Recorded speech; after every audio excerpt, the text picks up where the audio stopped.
హరి ఓం. జై శ్రీమన్నారాయణ. మీ హరగోపాల్. గతంలో ఏ రాశి వాళ్ళు ఏ వృక్షం పెంచితే రాశి వృద్ధి చెందుతుంది అని తెలుసుకున్నాం. అయితే ఒక రాశిలో 3 నక్షత్రాలు ఉంటాయి.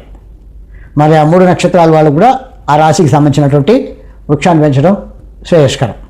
అయితే పర్టికులర్గా నక్షత్రానికి సంబంధించినటువంటి వృక్షం కూడా ఉంది. ఆ వృక్షం కూడా మనకు తెలిసిన చోట, అంటే మన పొలాల్లో కానీ, మన ఇంటి వద్ద కానీ, లేదంటే పాఠశాల ప్రాంగణంలో కానీ, లేక దేవాలయ ప్రాంగణంలో కానీ ఆ వృక్షాన్ని పెంచడం శ్రేయస్కరం. నక్షత్ర దోషం ఏదైనా ఉంటే తొలగిపోతుంది. అది ఏ వృక్షాలు అనేది ఇప్పుడు మనం తెలుసుకుంటాం. అందుకే ఇంతకుముందు అన్నారు వృక్షో రక్షత రక్షిత.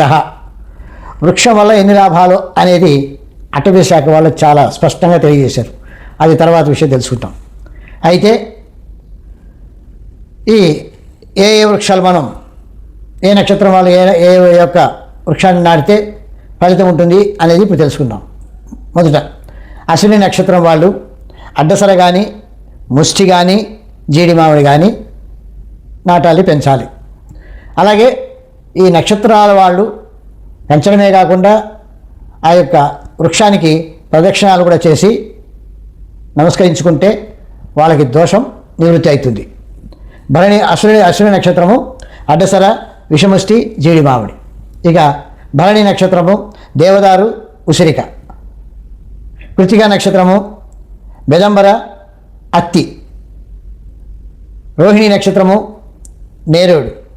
మృగశిర నక్షత్రము చండ్ర, మారేడు. ఆరుద్ర నక్షత్రము రేల, చింత. అలాగే పునర్వసు నక్షత్రము వెదురు లేదా గన్నేరు. పుష్యమి నక్షత్రము పిప్పిలి చెట్లు. అలాగే ఆశ్లేష నక్షత్రము నాగకేసరి, సంపంగి, చంపక. ఆశ్లేష నక్షత్రం. మఖ నక్షత్రం వాళ్ళు మర్రి. పుబ్బ నక్షత్రము మోదుగ చెట్లు. ఉత్తర నక్షత్రము జువ్వి. హస్త నక్షత్రము కుంకుడు, జాజి. కుంకుడు చెట్లు, జాజి చెట్లు. చిత్తా నక్షత్రం వాళ్ళు తాటి చెట్టు, మారేడు చెట్టు. స్వాతి నక్షత్రము మద్ది. విశాఖ నక్షత్రం వాళ్ళు నాగకేసరి లేదా వెలగ లేదా మొగిలి. అలాగే అనురాధ నక్షత్రం వాళ్ళు పొగడ చెట్లు. జ్యేష్ఠ నక్షత్రం వాళ్ళు విష్టి చెట్టు, విష్టి. మూల నక్షత్రం వాళ్ళు వేగిస. పూర్వాషాఢ నక్షత్రం వాళ్ళు నిమ్మ లేక అశోక. ఉత్తరాషాఢ నక్షత్రం వాళ్ళు పనస. శ్రవణ నక్షత్రం వాళ్ళు జిల్లేడు. ధనిష్ట నక్షత్రం వాళ్ళు జమ్మి. అలాగే శతభిష నక్షత్రం వాళ్ళు అరటి. పూర్వభద్ర నక్షత్రం వాళ్ళు మామిడి. ఉత్తరాభద్ర నక్షత్రం వాళ్ళు వేప. రేవతి నక్షత్రం వాళ్ళు విప్ప. ఇలా వృక్షాలను నాటడము, వాటిని పెంచడము,